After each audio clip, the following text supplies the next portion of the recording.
Hey, this is Bryan. Thanks for watching Kies Motorsports. If you like our videos, be sure to give us a thumbs up, make sure to subscribe, and check us out at kiesmotorsports.com. Today, we are going to show you how to install a front axle or output shaft of your BMW on a BMW F30. Now, if you're curious as to how this happened, be sure to see the link above, and that'll kind of tell you the story of what went wrong. All right, let's take a look and see what it looks like right now.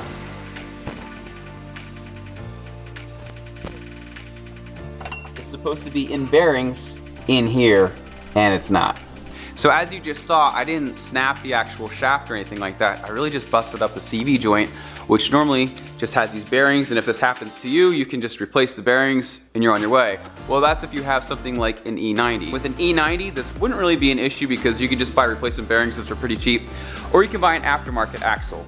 On the F30, there's only one axle available, and it's OEM BMW. As we can see from my receipt here, $1,200. So that's why today we're gonna show you how to replace the entire axle shaft. If you do need OEM BMW parts, as you can see, we really like FCP Euro.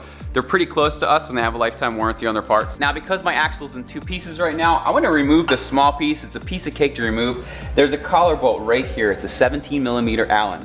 If you have air tools, awesome. Go ahead and use them to remove that. If you don't have air tools, what you need to do is just have someone step on the brake, and that way this won't try to spin when you're removing it. So get your 17mm Allen and let's remove the collar bolt. Comes out pretty easy, just like that. I can just reach around. And there you have it. Next, what you need to do is remove this reinforcement plate right here. So for this, you're going to need a 13mm, and we are going to start by removing all of these bolts here. Whenever you're working under your car, you always want to have some kind of goggles. I like to use a full face mask, so that way stuff doesn't fall in my eyes. Now in the way back, I did have a couple 8mm that I need to remove, so I'll remove those, and then we'll finish pulling this down. All right, now that all those bolts are removed, you can very carefully remove this whole panel. Now when you're doing this, there is gonna be a bunch of junk in here most likely, so again, make sure you have really good eye protection. Set that out of the way. Now that we have access to the bottom of the axle, what we need to do is we need to use one of these little pry tools. We're going to just gently insert it up here. We're gonna push it out and we're gonna pop the old axle out. All right, so here we can see our axle, and typically what you can do is you can get one of these axle pullers, you put them in, you kind of pry it out, and you're on your way. The only problem is the one that I have here isn't quite big enough. Now BMW puts this plastic little collar piece on here, so what I need to do is I need to crack that off. So if you are gonna crack it off, just be very careful doing so. You don't wanna damage anything underneath, but the axle is gonna get trashed after this, so I'm not really too concerned about it, so I'm just gonna chisel it out a little bit. Here we have it. Our little plastic thing is broken. Ah, nice. Now we can get this in here and pull it out, just like that. I'm just gonna very carefully pull it out. Now, although we were able to get the old axle out, the new one is just too big. I just can't make the angle with it. So what we're going to do is I'm gonna start by just disconnecting this sensor right up here. There's a little button, you just push on that, unclamp it. We're gonna get this and just set it out of the way for now. Next, we're going to remove our end link. So to do this, you're going to need a 30mm Torx and also a 16mm socket. We're gonna pull our end link out. I'm just gonna set this over here for now. Next, I wanna give myself some slack in my brake line. So if you have a pick tool or something, you can just pry up on this clip right here. Pull that out. Then you just take this, pull it forward, and lift it up just like that. Next, what we need to do is get a jack, and you want to support under your brake rotor. What we're going to do after this is we are going to remove the 3 bolts that hold your strut on. Once you do that, there's going to be a lot of weight and you don't want this just slamming down, so I recommend putting a jack under it.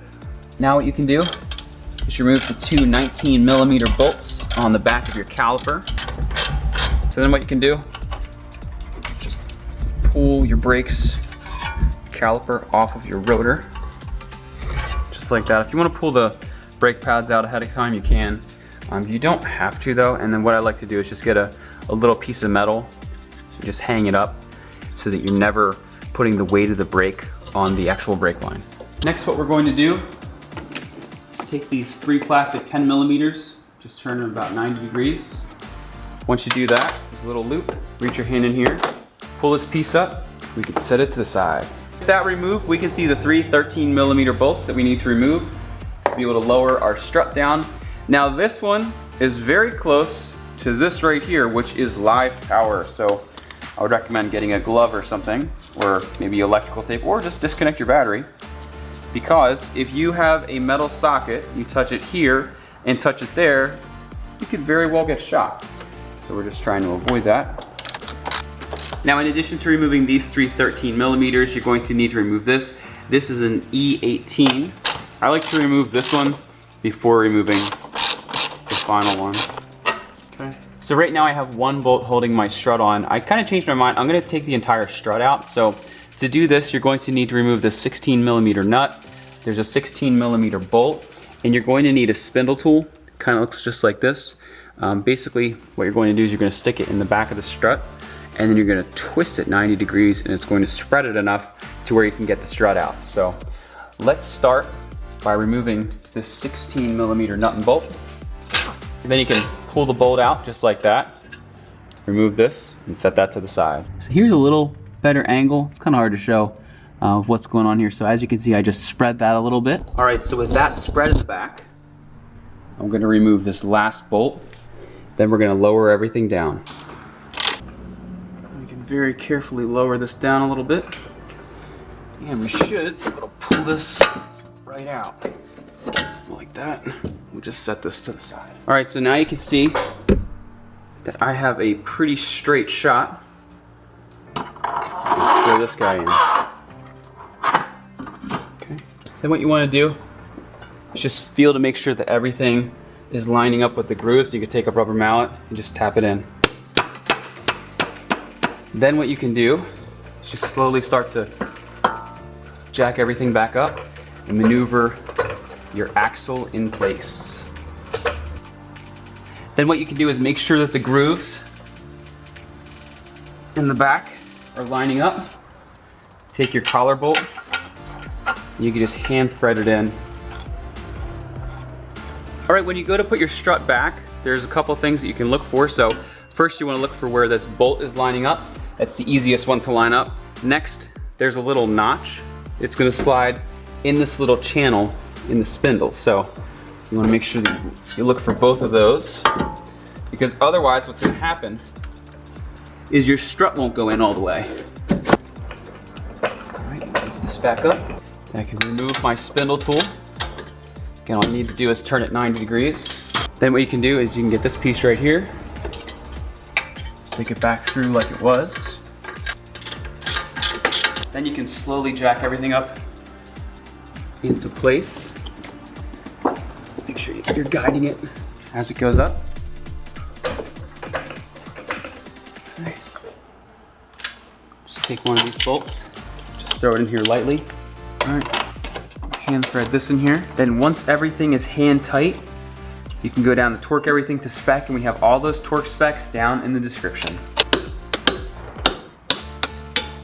Now, one thing that I should have mentioned earlier is you need to make sure that your brake line is above your axle when you go to reinstall everything. So we're going to take our brake caliper, take this off, line everything up, and you can continue to put everything back. So we had our brake line. This went through here like that. We had this clip that just goes over it. Just like that. And then we can take our end link, feed that through. Last, we have to torque down our collar bolt. This thing requires a ton of torque. What I would recommend is have someone in your car on your brakes.